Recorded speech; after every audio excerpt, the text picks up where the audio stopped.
স্থানীয় সরকার সঠিকভাবে কাজ করলে দেশের অর্ধেক সমস্যা সমাধান হয়ে যাবে বলে মন্তব্য করেছেন স্থানীয় সরকার সংস্কার কমিশনের চেয়ারম্যান ডক্টর তোফায়েল আহমেদ। রাজধানীর আগারগাঁওয়ে স্থানীয় সরকার সংস্কার ইনস্টিটিউটের জাতীয় সংলাপ শীর্ষক অনুষ্ঠানে তিনি এসব কথা বলেন। ডক্টর তোফায়েল আরও বলেন, বাংলাদেশের পিছিয়ে যাওয়ার মূল কারণ দুর্নীতি। তাই দেশের উন্নয়নে সবার আগে দুর্নীতি বন্ধ করার উপর জোর দেন তিনি। এবারের স্থানীয় নির্বাচনে সৎ, যোগ্য ও শিক্ষিত প্রার্থীকে নির্বাচিত করার আহ্বানও জানান ডক্টর তোফায়েল আহমেদ।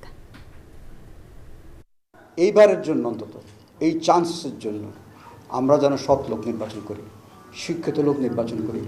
আমাদের যে যুব সমাজ যারা মুভমেন্ট করেছে, রক্ত দিয়েছে, জীবন দিয়েছে, তারা এবার কিন্তু প্রার্থী হোক।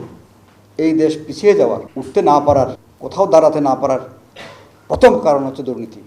যেখানে আছি সেখানে দুর্নীতি করছি। অন্তত এই লোকাল গভর্নমেন্টটাকে যদি ঠিকভাবে আমরা চালাতে পারি, তাহলে কিন্তু 50% প্রবলেম কিন্তু আমরা আমাদের লেভেলে সলভ করতে পারবো।